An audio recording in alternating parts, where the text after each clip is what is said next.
to the 101 podcast with Kyla, Casey, and Carol. Welcome to the 101 podcast. Hello. Do I have a motion to open debate? Motion to open debate. That is in order. All those in favor? Aye. Aye. That motion clearly passes. Debate my is now motion. open. So, that deep, gravelly voice that you hear isn't one of us that's sick. It is, in fact, someone else. We have with us today Stephen, who is an active member of our Model UN team and is the newly elected president. So we are honored to have him here today. Thank you. Basking in your glow, truly. Yeah, thank you. I'm excited to be here. Oh, that was sweet. Okay, do you want to talk a bit about yourself? Yeah, sure. So I'm a sophomore, going to be junior now. Right now I'm studying political science and history with a minor in Middle Eastern studies. I'm thinking about throwing a minor in business legal studies in there. It's a whole mess. Ooh. It's complicated. But yeah, I started Model UN when I got to college. So I've been going for 2 years now. We had it at my high school, but a girl I was dating in high school was on the Model UN team, so I was like, I should probably just leave her alone. Honestly, big respect for Yeah, that was- honestly good. But Yeah. hey, you've turned out fine as a delegate, only doing 2 years. You turned Yeah, out fine. I think I'm doing You're okay. all right. He's fine right now. But yeah, so I'm like, well, obviously, the newly elected president of our team, so MUN is my passion. Aw.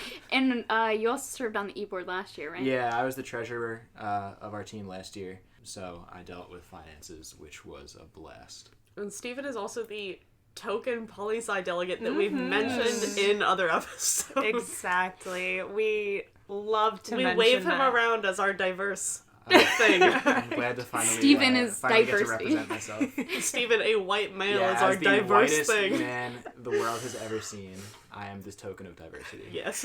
So, you mentioned that you started doing MUN in college. What led you to joining the team? Because I honestly have no idea how you ended up here. Yeah, Neither do I. kind of a funny story. So at orientation, actually, another member of the team, Afrain, talked to me individually. We were hanging out with my peer advisor, a few of us in our group. So we were just kind of hanging out, and Afrain was there. And he said, like, oh, if you're like a political science major, like you should come out and do MUN. And I had known about MUN, again, just through high school with that girl I dated. So I was kind of aware of what it was and like how it worked and all. So I was like, yeah, like that sounds cool. I didn't really know college MUN was a thing. So I figured, I'll try it out. Then I went to a couple meetings, loved it. It was a lot of fun. And then everything with kayak happened where I was originally selected as an alternate to go, and I was like, okay, like that's cool. It's my first conference. I wasn't really expecting to go. And then somebody dropped like super last minute. So the conference started on Thursday, and on Tuesday I got a call from the then president We love that. asking if I could go. So I had my dad like bring up my suits, and Dad, I need my suit stat. that's exactly what happened. That's literally exactly how it went. Amazing. So yeah, so that's how I got into it, and then I've been hooked ever since. It's so cute. Yeah. That's- You've really sorry. been on a roll this year. Yeah. Yeah, I Yeah, you closed kind of out. went off. I closed out the year pretty well, like about as Yeah. well as I could have hoped. I started out the year not as well as I could have hoped. Actually, about as poorly as I could have hoped. I have to say, Um, I think that helped you, though. It did. Exactly. No, it I was did. going I to think say it it was did. very It did. formative for you. no, it did, because after. So just for reference, the first two conferences I went to this year, I did an award. I went to 2 conferences last year and awarded at the second one. So I went into it like looking to award at basically every conference I went to this year. And the first 2, the only 2 we went to in the first semester, I got blanked and didn't award at either of them. And it was kind of a kick in the butt. It just made me reevaluate how I was as a delegate. And after that, I completely changed everything about how I Yeah. was. Your yeah. attitude turnaround was like shocking. And also Yeah. strategy turnaround. And also the way that strategy you go about turnaround. the room is completely different and clearly very successful. Yeah, I basically did like a 180-degree flip from Yeah. where I was before that. So Which, like, props to you. yeah, thank you. It was a difficult transition, and it was one that I put a lot of time in and a lot of work into, but it ultimately ended up being good for me. I mean, the first conference after I did an award in the fall semester, the first conference I went to in the spring semester, I won my first gavel. So that was like, Exactly. Always a great moment. We yeah, love that was about as good as I could have We before. basically hoisted Steven up onto our shoulder. And we didn't physically put him up on our shoulders, but we were like Yeah, for parading around context- Steven the whole For time. context, I'm a little taller than most of the people who were at that delegation. Yeah, So Steven is Yeah. 6'7", He's the tallest man I've ever He's met. Yeah. such a large human. and he's also built like a linebacker. It's kind of crazy. He's very intimidating to be around. I'm 6 foot tall and a twig. I wouldn't say a twig. I bulked up a little bit. We're proud of you. Yeah, he changed his attitude. He hit the gym. He hit the I ate a lot protein more, shakes. Yeah. Exactly. He said, I'm No. going keto. But how would you say, because I honestly look at you as someone who was very committed to the club, and you saw the way you approached committee wasn't working, so you reevaluated it. You changed how you approach committee, which I really admired because it showed that you put in a lot of work and you really cared about the club. So can you kind of describe like what you used to do and what you Yeah. now do? Like Sure. where did this success come from? Yeah, absolutely. So my first conference, I didn't really know what I was doing. I think Oh, of everybody at course. the first No one conference does. was kind of just like, what am I doing? Mm-hmm. So after my first conference, like I kind of just soaked it all in and I took what I could get with it. It was good experience because it made me a little bit more comfortable with speaking. Like my public speaking is always something that I've been really comfortable with, and that's something that I take a lot of pride in. So like I know now at least that I can go into a committee and be very confident in my speeches. But before, I would go like, I don't know, I think I would just go too hard, and I think I would try too hard. I would put too much effort in. And frankly, like when you're going into a MUN committee, being the person who's taking it the most seriously isn't going to be the... No. It's not going to translate to getting you an Yeah. award. Like a more of an aggressive stance where Yeah, you're like for very sure. proactive about everything and like And not even proactive, just standoffish. Yeah. Like, I would be the person that nobody really wanted to work with in the committee room because I was kind of off just doing my own thing. And the only thing that got me was the honorable, which is, again, just because I wasn't being cooperative with other people, and that's not going to get you anywhere. And it's kind of, it speaks to, I mean, it's MUN, but it speaks to basically everything that you are going to do in life. Because frankly, if you're not going to be willing to work with other people, you're not going to get anywhere. No. Yeah, Unless you're true. going to get Yeah. yourself there, which is rare as anything. And I, in getting the honorable at the conference last year, I was basically like, I was able to just go on and be like, okay, like I'm going in the right direction.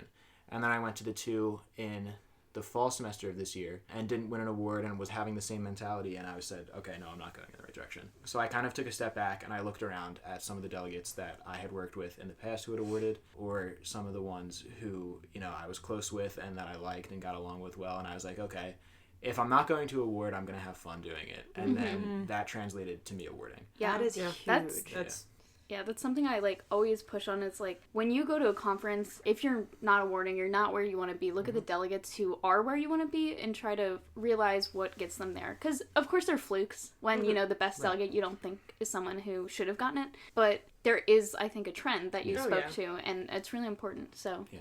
One of the things that really clicked, too, was how to make a crisis arc. And when you're going... I've never been in a non-crisis committee, so, like, when you're going and doing crisis committees, good debate isn't going to get you far enough to where you want to be. True. So once I started developing, like, strong crisis arcs, once I figured out how to successfully develop a strong crisis arc, that's what made the difference for me as well. So it was really an attitude change and then kind of a shift into taking my time with my crisis notes and planning things out a little bit better. No, for sure. I think it's cool that we have you and John on as the first 2 people because I think there's a lot to be said about the formative aspects of MUN and the reflective aspects of how you've gotten where you are, and I think that you're a really, really great example of the development of delegates. And I think we can also kind of segue at this point into the club management that Steven has done for us, because he really headlined our whole charge into going to more conferences, which is something that we've talked about here, how we used to only go to 1 in the spring and 1 in the fall, which is very, very low compared to pretty much every collegiate team. And this year we went to 6 or 5? 5. 5, which is insane. Next year, we're planning on going to 7. Well, there you go. I can't wait. It's I'm insane. excited. I'm a little sad that Carol and I are leaving and we're going to be missing all of this. But we get to staff for some of the trainings. That's true. But Steven, do you want to tell us now about your favorite committee that you've done? Because you've gone to quite a few conferences at this point. Yeah. Which is yeah, pretty you went to impressive for what, a sophomore. 5 this I year? went to 5 conferences this year. So wait, that's 7. That's the equal amount that Caroline and I have been to. Which and is you have been to 2/3 of the college that we have been to. Yeah. Brazy. So my favorite one, and this is what I go back to all the time just because this is the committee that I did the best in. It was this year at Penn State. So the committee was called Fair Verona, The Tales of Romeo and Juliet. And I am not, like, I was never, like, huge anti-Shakespeare person. Like, I know there's some people who, like, when they say Shakespeare, like, They like cough their up a blood hairball. curdles. Yeah. Disgusting. I Yeah. like Shakespeare. Yeah, I never mind Shakespeare. So It's fine. when I saw that, I was like, all right, like, let's give it a shot. Let's see. You were hyped for that committee. Yeah, and then I read Romeo and Juliet leading up to it. I read the No Fear Shakespeare version because I'm a The weenie. better version. I'm a weenie. Yeah. Because I'm a weenie. I read that going in, and I was like, all right, so I had some good ideas. But some of the stuff that I was able to pull in that committee was just ridiculous. ridiculous. What was your position? So I was Tybalt, who is a member of the Capulet household, but he's Juliet's cousin, which makes him kind of indirectly, like, involved to everything. So I was kind of just able to go off and do my own thing while supporting the Capulet agenda. That's nice. Yeah, it was That's a a fun good position.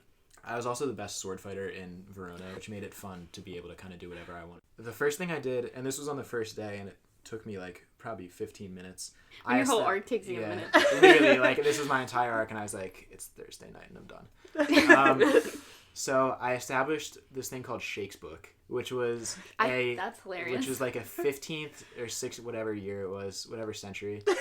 Their version of Facebook, which was just a huge wall in the middle of the town. And it was basically like where people could just go and literally just nail things on the wall. Kyla's mouth is a and gate. that I've would never heard this. Yeah, that would be their post. And you could That's so good. You could do it. You could literally put like a hood and a mask on and do it anonymously. So like I like literally went to a hardware store in Verona and like bought all these nails They and have wood. hardware stores. I guess. Apparently, Yeah, they according to the did. Craigslist It's a staff. functioning city, Yeah. ma'am. There's a Home Depot next to the Yeah. castle. No, I went to Lowe's. Ye Oh. old Home Now we're not going to Depot. get sponsored by Home Depot. Palm Despot. Ye old Home Despot. Okay. But yeah, so that was the first thing I did, and that became like how Crisis did updates when they weren't in the room. So they would basically do like a Shakesbook update, and like all these things would be on Shakesbook. And then I basically used that to like divide people in the committee and made them kind of want to butt heads. Didn't you send like a picture of a cat to them? Oh, on a I did brick do that. wall? I did do that. So they said, I was like, I think people are a little confused about how Shakesbook is to be used. So let me give you an example. And I pulled up Microsoft Paint because this is a committee where you could use your laptop to send crisis Oh, notes. so nice. I love that. And I pulled up Microsoft Paint and I was like, I Google image cute drawing of cat. And then I cropped that and threw it on the brick wall and said, the caption is, look at this cute cat. And then the crisis staff came in and was like, all right, I just want to explain how Shakesbook is going to be used. Like this is a picture of a cat. So somebody felt that this is worth putting on Shakesbook, so they posted it. And I was like, oh, that's interesting. And after that point, everybody in the committee thought that the crisis staff invented Shakesbook because they wanted to use it to spice up committee. Like the other delegate from our school. That's the best point you Yeah. could be in when people yeah. aren't sure if it's Crisis or Yeah. someone in the room doing Yeah. it. So like the other delegate from our school who was in that committee with me was like, yeah, that crisis thing that they did with like Shakesbook, that was cool. And I was like, yeah, it was really cool. So that was Thursday. Friday, I basically set up a cult. Love a good cult, right? Love a good named cult named after God is a Woman by Ariana Grande. And then there was this one delegate in the room that I knew was going to be like a thorn in my side. So I tried to get them imprisoned by basically like changing the Our Father prayer to the Our Mother prayer, and like going through a bunch of Bibles and That's changing feminism. he to she, and like I love that. referring to Pope Clement as Pope Clementine. Like there was all those, and like I talked to the person who was taking my crisis notes after the conference, and she was like, I was literally like dying laughing at some of these notes because they were just so out there, but they worked, which was, I mean, That's That's the what best you try compliment. to get. That is truly the key to like getting Crisis on your side is Yeah. to make them laugh. and that went like really well. So I was able to basically frame her for that. Unfortunately, I went on trial, but Happens they to the best of they us. found out Yeah. that it was me through painters who I was using to spy for me. Shucks. Yeah, which is a bummer. But then Bummer. I went on trial, and I think what happened was the crisis staff was like, we don't want to give him a new position, so we're gonna make his punishment basically nothing. And I literally had to go to the front of the room and say a Hail Mary, and then sit back down for literally trying to frame somebody to get them See, I executed. couldn't even do that. Also, I don't know the Hail Mary. I have to ask I don't know the Hail Mary because either. I don't know. Great. I don't know if Kyla knows this. Huh. What happened with the zoo? That's Saturday.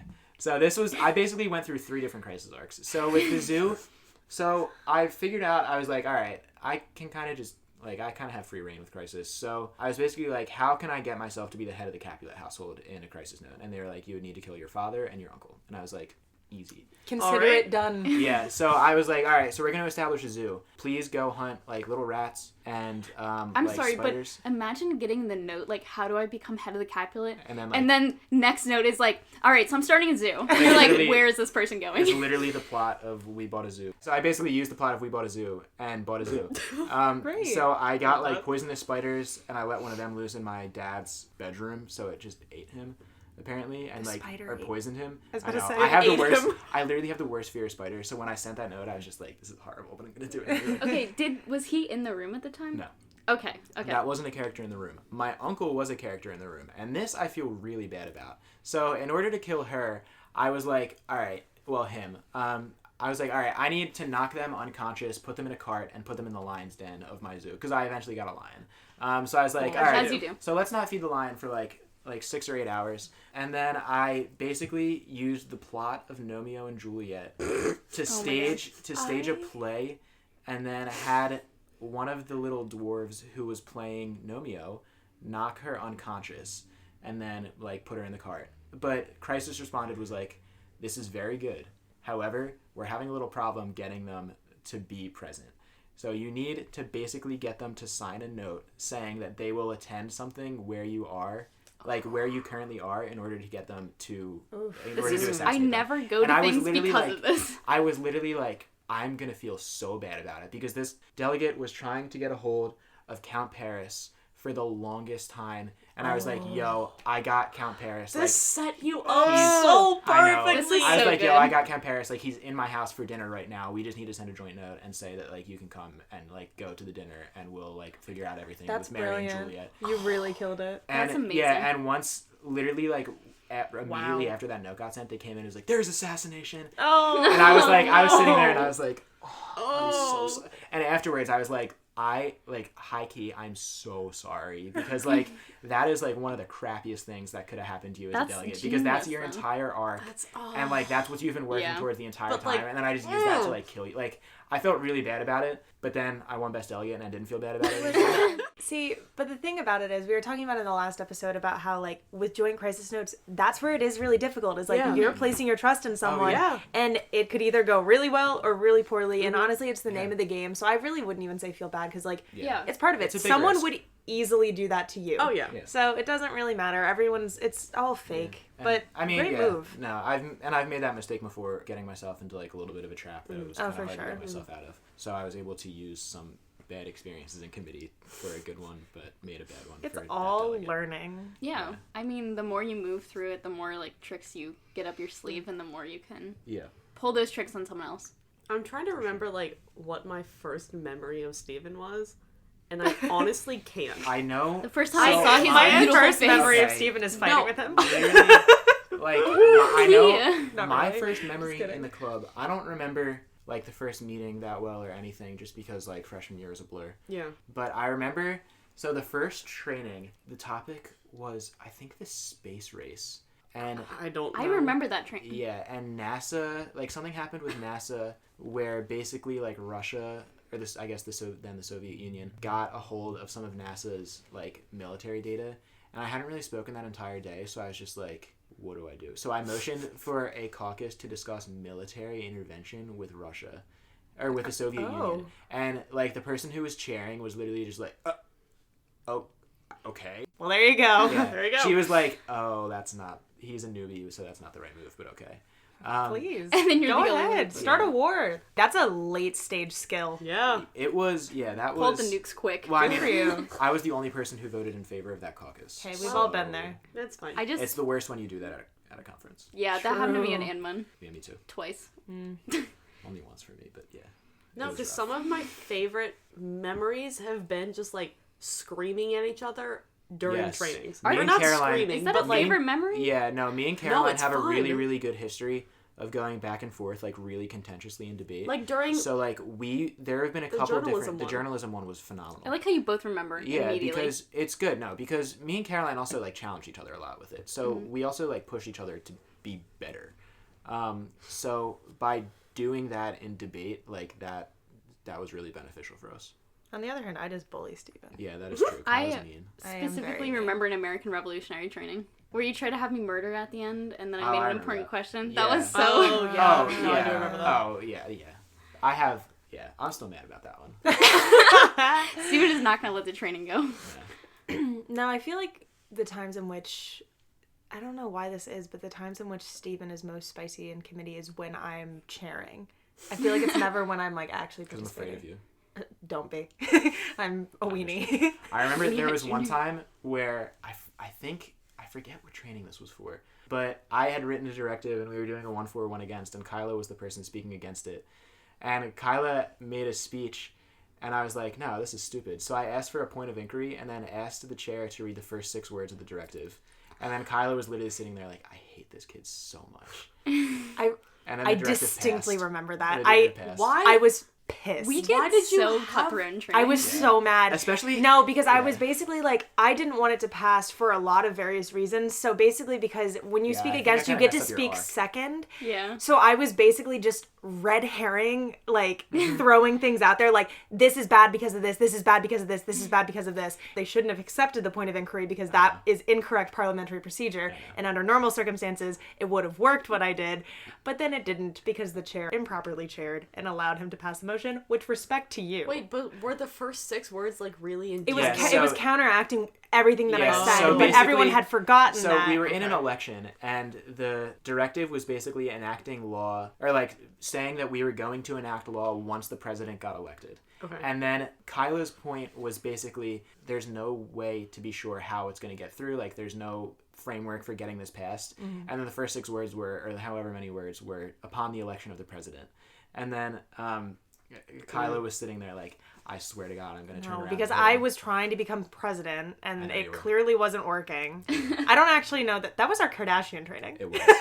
Oh, so that was the definitely Kardashian new training. Oh, yeah. Fun Do with one. the chair. There you know, go. nothing I got none of that gets spicy people tea. heated and holding grudges like a fun one training right before Christmas Honestly, time. That is very true. true. That's Yes, true. because at that point, all of your frustration that you've had to hold in towards literally anyone in the club, and at this point, you've got one pet peeve with at least everybody in the room. That's true. And it just comes out. After being in a committee for 2 hours a week with somebody for like 7 Oh or 8 my straight God. weeks, you get to know every single little intricacy of how they are a delegate. It's Every And then little you get way to to use them push their against them. buttons. That's why training gets hard because Yeah. you know how everybody works and you know exactly what know they're going to do. people's Because like MOs. if you know me, you knew that I was going to try and seize power in that committee. You knew that I was going to try and become president because that's what I do. In every single committee is I try and take power. It's always what I do.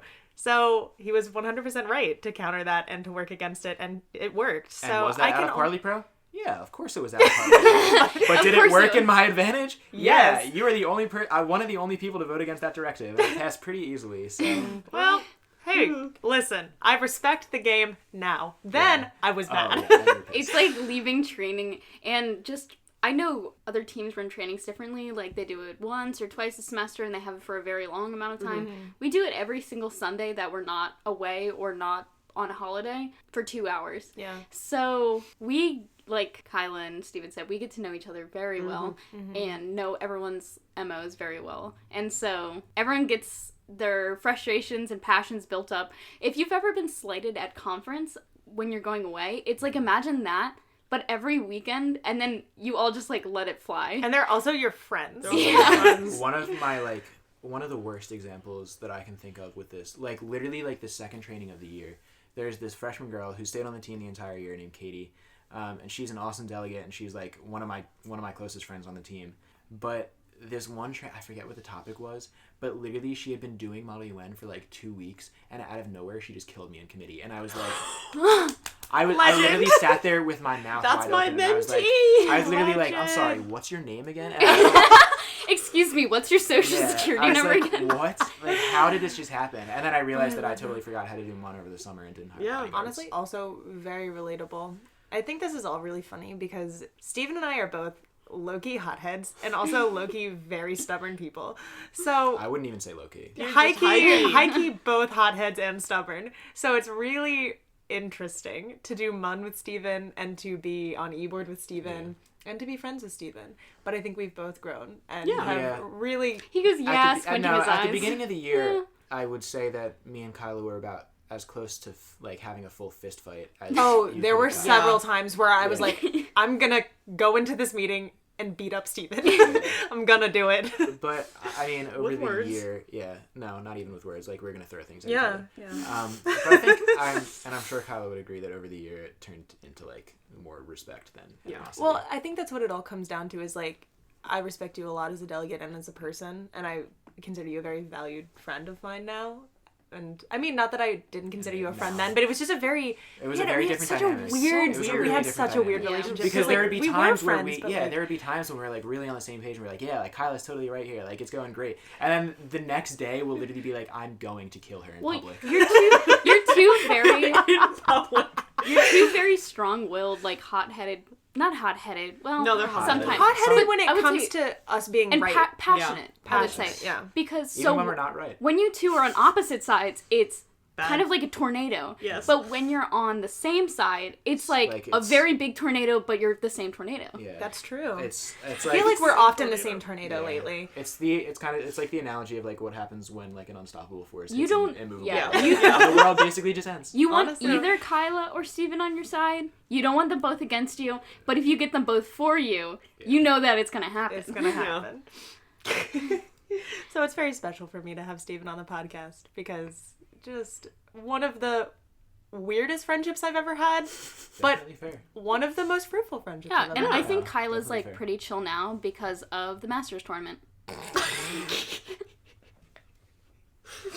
We Tiger won the Masters. at Anmon. Tiger did win it. We definitely mentioned the 24/7 putt-putt, but the 24/7 putt-putt went from our whole team doing putt-putt to Just me and just Kyla and Steven doing All right, putt-putt but for because context, like they had Kyla both played golf varsity before, golf in high school. and then so, we had one of our other friends like announcing, and then at my one gosh. point we were just like moving around Honestly, to it was- different it was good. holes. It was so Oh, it fun. was so good. It was very silly. Kyla won by what? 2 points? Something Maybe like that. less than that. We had a full gallery following us. Yeah, good. it was fun. Everyone like golf clapping every time someone would like hit the ball. It was fun. That was one of my favorite conference memories. One of my favorite conferences as a whole, Yeah. especially on Me the too. social side. That was a blast. Like the stuff outside of God, it was so honestly, fun. Anmon Anmon was a really fun challenge because it wasn't like we were completely unmatched with the people in our committees, but we also weren't able to walk out of there with 12 awards like we have in the past and have it be really easy. Yeah. And then out of committee, Perfect. the hotel had a pool, which is all you need to know. Oh, yeah. Precisely. No more. It was heated. That's it. Oh, a heated pool Yep. So in Colonial nice. Williamsburg. Doesn't get better. Doesn't get better. I can't wait to go back. As an advisor. Meaning either as an advisor or just for vacation because I would like to go back and explore Colonial Williamsburg can as go I in the talked about summer. previously. I might, but it's gonna be hot. I feel like the fall would be better. It's nice. Group trip. Fall break. Thanks. No. Fall break, everyone gather in Williamsburg. It's gonna be fun. We're gonna have a meetup. Fans, show my up. God. Colonial Show up. Williamsburg. Josiah Chowding's Tavern. All right. We will sign your shirts. With that dangle of a possible meetup in Colonial Williamsburg, I know it's such an enticing Oh, offer. yeah. Are there any motions to close debate? Motion to close debate. That is in order. All those in favor? I Debate is now closed. Hey, point of inquiry. What are your social medias? You can follow us on Twitter at Mono1Podcast, and you can also email us at mono1.business@gmail.com. Thanks for listening to this episode of the Mono1 Podcast. We hope to have you back soon.